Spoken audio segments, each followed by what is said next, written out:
जय श्री राम दोस्तों, आप सबका पुनः हमारे चैनल एनलाइटमेंट एकोज़ में स्वागत है।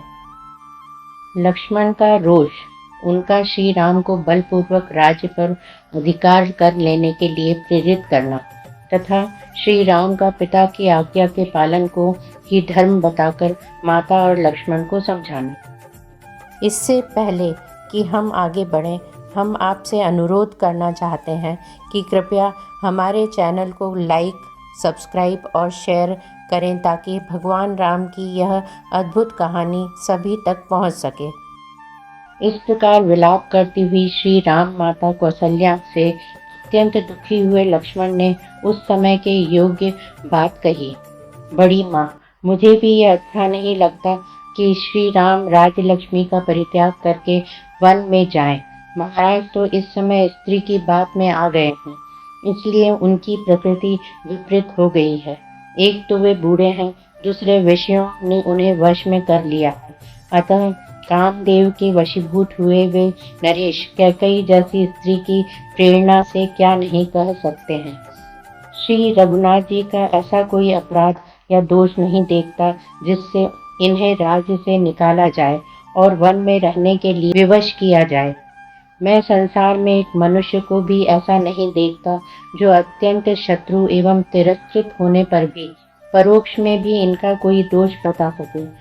धर्म पर दृष्टि रखने वाला कौन ऐसा राजा होगा जो देवता के समान शुद्ध, सरल, जितेंद्रिय और शत्रुओं पर भी स्नेह रखने वाले श्री राम जैसे पुत्र का अकारण परित्याग करेगा, जो पुनः बाल भाव विवेक शून्यता को प्राप्त हो गए हैं। ऐसे राजा के इस वचन को राजनीति का ध्यान रखने वाला कौन पुत्र अपने हृदय में स्थान दे सकता है?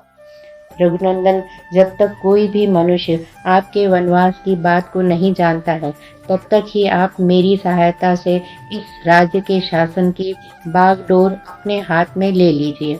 रघुवीर, जब मैं धनुष लिए आपके पास रहकर आपकी रक्षा करता रहूं और आप काल के समान युद्ध के लिए डट जाएं, उस समय आपसे अधिक पौरुष प्रकट करने में कौन समर्थ हो सकता है? नरश्रेष्ठ, यदि नगर के लोग विरोध में खड़े होंगे तो मैं अपने तीखे बाणों से सारी अयोध्या को मनुष्यों से सूनी कर दूंगा। जो भरत का पक्ष लेगा अथवा केवल जो उन्हीं का हित चाहेगा, उन सबका मैं वध कर डालूंगा, क्योंकि जो कोमल या नम्र होता है उसका सभी तिरस्कार करते हैं। यदि कैकेयी के प्रोत्साहन देने पर उसके ऊपर संतुष्ट हो पिताजी हमारे शत्रु बन रहे हैं, तो हमें भी मोह ममता छोड़कर इन्हें कैद कर लेना या मार डालना चाहिए। क्योंकि यदि गुरु भी घमंड में आकर कर्तव्य का ज्ञान खो बैठे और कुमार्ग पर चलने लगे, तो उसे भी दंड देना आवश्यक हो जाता है। पुरुषोत्तम, राजा किस बल का सहारा लेकर अथवा किस कारण को सामने रखकर आपको न्यायतः प्राप्त हुआ यह राज्य अब कैकेयी को देना चाहते हैं? शत्रुदमन, श्री राम आपके और मेरे साथ भारी वैर बांधकर इनकी क्या शक्ति है कि यह राज्य लक्ष्मी के भरत को दे दें? देवी बड़ी माँ, मैं सत्य, धनुष, दान तथा यज्ञ आदि की शपथ खाकर तुमसे सच्ची बात कहता हूँ कि मेरा अपने पूज्य भ्राता श्री राम में हार्दिक अनुराग है। देवी, आप विश्वास रखें, यदि श्री राम जलती हुई आग में या घोर वन में प्रवेश करने वाले होंगे तो मैं इनसे भी पहले उसमें प्रविष्ट हो जाऊंगा। इस समय आप रघुनाथ जी तथा अन्य सब लोग भी मेरे पराक्रम को देखें। जैसे सूर्य उदित होकर अंधकार का नाश कर देता है, उसी प्रकार मैं भी अपनी शक्ति से आपके सब दुख दूर कर दूंगा। जो कैकेयी में आसक्त चित्त होकर दीन बन गए हैं, बाल भाव विवेक में स्थित हैं और अधिक बुढ़ापे के कारण निंदित हो रहे हैं, उन वृद्ध पिता को मैं अवश्य मार डालूंगा। महामनस्वी लक्ष्मण के ये ओजस्वी वचन सुनकर शोकमग्न कौसल्या श्री राम से रोती हुई बोली, बेटा, तुमने अपने भाई लक्ष्मण की कही हुई सारी बातें सुन ली। यदि जचे तो अब इसके बाद तुम जो कुछ करना उचित समझो उसे करो। मेरी सौत की कही हुई अधर्मयुक्त बात सुनकर मुझ शोक से संतप्त हुई माता को छोड़कर तुम्हें यहाँ से नहीं जाना चाहिए। धर्मिष्ठ, तुम धर्म को जानने वाले हो, इसलिए यदि धर्म का पालन करना चाहो तो यहीं रहकर मेरी सेवा करो और इस प्रकार परम उत्तम धर्म का आचरण करो। वत्स, अपने घर में नियम पूर्वक रहकर माता की सेवा करने वाले काश्यप उत्तम तपस्या से युक्त हो स्वर्ग लोक में चले गए थे। जैसे गौरव के कारण राजा तुम्हारे पूज्य हैं, उसी प्रकार मैं भी हूँ।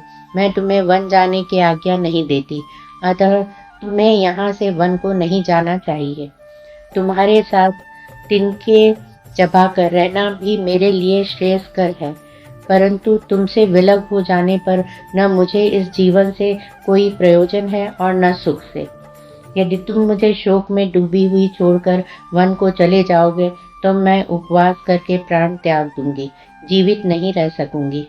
बेटा, ऐसा होने पर तुम संसार प्रसिद्ध वह नरक तुल्य कष्ट पाओगे जो ब्रह्म हत्या के समान है और जिसे सरिताओं के स्वामी समुद्र ने अपने अधर्म के फल रूप से प्राप्त किया था। माता कौशल्या को इस प्रकार दीन होकर विलाप करती देख धर्मात्मा श्री रामचंद्र ने यह धर्म युक्त वचन कहा।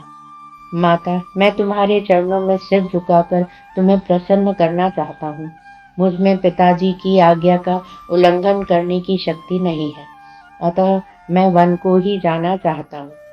वनवासी विद्वान कंडू मुनि ने पिता की आज्ञा का पालन करने के लिए अधर्म समझते हुए भी गौ का वध कर डाला था। हमारे कुल में भी पहले राजा सगर के पुत्र ऐसे हो गए हैं, जो पिता की आज्ञा से पृथ्वी खोदते हुए बुरी तरह से मारे गए। जमदग्नि के पुत्र परशुराम ने पिता की आज्ञा का पालन करने के लिए ही वन में फरसे से अपनी माता रेणुका का गला काट डाला था। देवी, इन्हें तथा और भी बहुत से देवतुल्य मनुष्यों ने उत्साह के साथ पिता के आदेश का पालन किया है, अतः मैं भी कायरता छोड़कर पिता का हित साधन करूंगा। देवी, केवल मैं ही इस प्रकार पिता के आदेश का पालन नहीं कर रहा हूँ। जिनकी मैंने अभी चर्चा की है उन सब ने भी पिता के आदेश का पालन किया है। माँ, मैं तुम्हारे प्रतिकूल किसी नवीन धर्म का प्रचार नहीं कर रहा हूँ। पूर्व काल के धर्मात्मा पुरुषों को भी यह अभिष्ट था। मैं तो उनके चले हुए मार्ग का ही अनुसरण करता हूँ। इस भूमंडल पर जो सबके लिए करने योग्य है वही मैं भी करने जा रहा हूँ। इसके विपरीत कोई न करने योग्य काम नहीं कर रहा हूँ। पिता की आज्ञा का पालन करने वाला कोई भी पुरुष धर्म से भ्रष्ट नहीं होता।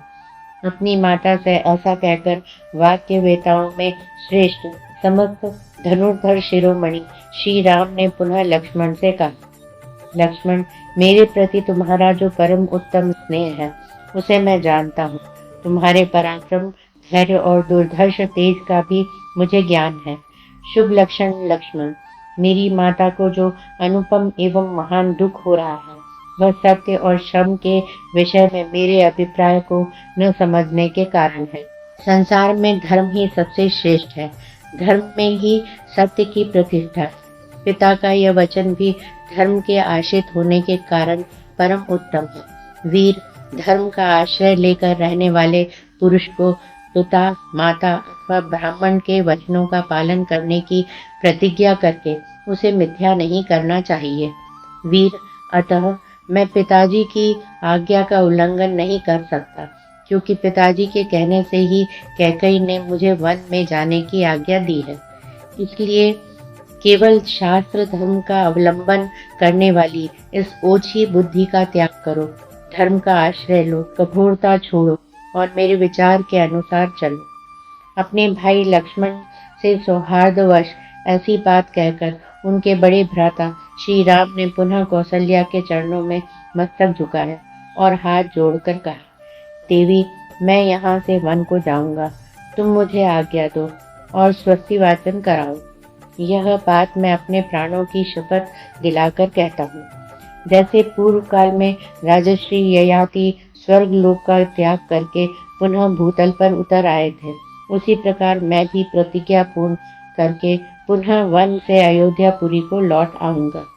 माँ, शोक को अपने हृदय में ही अच्छी तरह दबाए रखो, शोक न करो। पिता की आज्ञा का पालन करके मैं फिर वनवास से यहाँ लौट आऊंगी। तुमको, मुझको, सीता को, लक्ष्मण को और माता सुमित्रा को भी पिताजी की आज्ञा में ही रहना चाहिए। यही सनातन धर्म है। माँ, यह अभिषेक की सामग्री ले जाकर रख दो। अपने मन का दुख मन में ही दबा लो और वनवास के संबंध में जो मेरा धर्मानुकूल विचार है उसका अनुसरण करो। मुझे जाने की आज्ञा दो।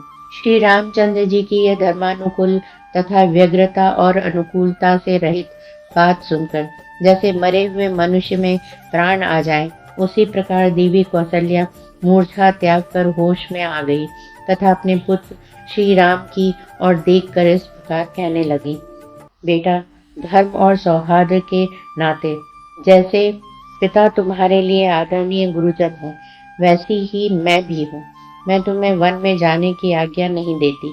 वत्स, तुम मुझ दुखिया को छोड़कर तुम्हें कहीं नहीं जाना चाहिए। तुम्हारे बिना मुझे यहाँ इस जीवन से क्या लाभ है? इन स्वजनों से, देवता तथा पितरों की पूजा से और अमृत से भी क्या लेना? तुम 2 घड़ी भी मेरे पास रहो तो वही मेरे लिए संपूर्ण संसार के राज्य से भी बढ़कर सुख देने वाला है।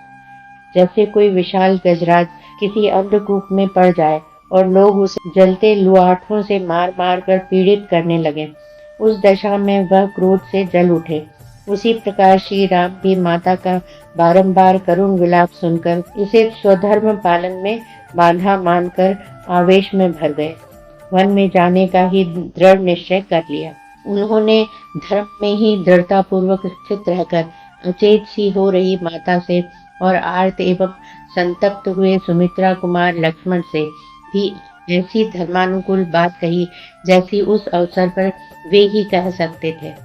लक्ष्मण, मैं जानता हूँ तुम सदा ही मुझ में भक्ति रखते हो और तुम्हारा पराक्रम कितना महान है यह भी मुझसे छिपा नहीं है। तथापि तुम मेरे अभिप्राय की ओर ध्यान न देकर माताजी के साथ स्वयं भी मुझे पीड़ा दे रहे हो। इस तरह मुझे अत्यंत दुख में न डालो। इस जीव जगत में पूर्वकृत धर्म के फल की प्राप्ति के अवसरों पर जो धर्म, अर्थ और काम तीनों देखे गए हैं, वे सब के सब जहाँ धर्म है वहाँ अवश्य प्राप्त होते हैं, इसमें संशय नहीं है। ठीक उसी तरह जैसे भार्या धर्म, अर्थ और काम तीनों की साधन होती है, वह पति के वशीभूत या अनुकूल रहकर अतिथि सत्कार आदि धर्म के पालन में सहायक होती है। प्रेयसी रूप से काम का साधन बनती है और पुत्रवती होकर उत्तम लोक की प्राप्ति रूप अर्थ की साधिका होती है। जिस कर्म में धर्म आदि सब पुरुषार्थों का समावेश न हो उसको नहीं करना चाहिए।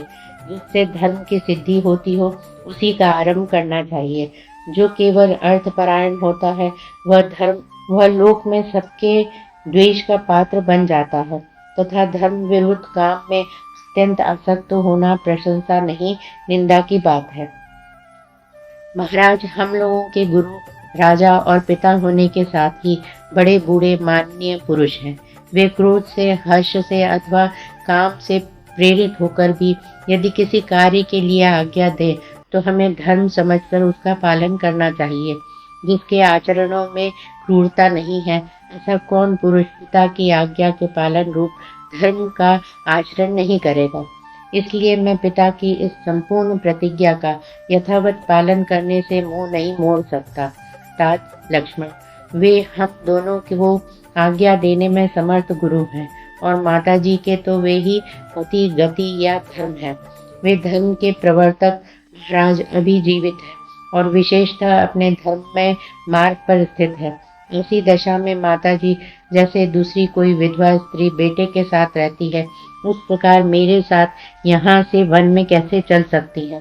अतः देवी, तुम मुझे वन में जाने की आज्ञा दो और हमारे मंगल के लिए स्वस्ति वाचन कराओ, जिससे वनवास की अवधि समाप्त होने पर मैं फिर तुम्हारी सेवा में आ जाऊं।